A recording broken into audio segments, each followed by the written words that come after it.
இந்த கிழக்கு மாகாணத்தை பிரதிநிதித்துவம் செய்கின்ற ஒரு சிலர் அல்ல ஒருவர், அவர் இந்த பாராளுமன்றத்தில் இருந்து கொண்டு பாராளுமன்றத்தில் இருக்கின்ற சலுகைகளை பயன்படுத்தி கொண்டு மிகவும் மோசமான கருத்தியல்களை முன்வைக்கின்ற நபராக இருக்கின்றார்.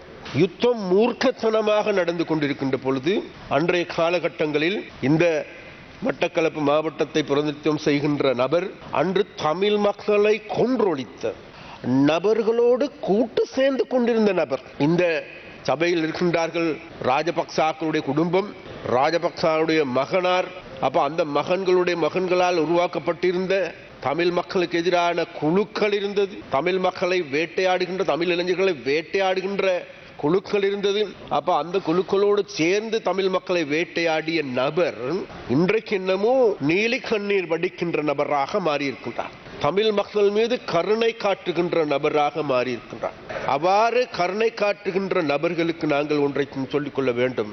அவர்கள் நினைக்கலாம் இந்த நிலைமைகளை தொடர்ந்து பேசுவதன் மூலமாக, மீண்டும் இந்த இனவெறியை தூண்டுவதன் மூலமாக தமிழ் மக்கள் மத்தியில் மீண்டும் அவர்களுடைய இருப்பை தக்க வச்சுக் கொள்ள முடியும். நான் சொல்லுகின்றேன், முடியாது.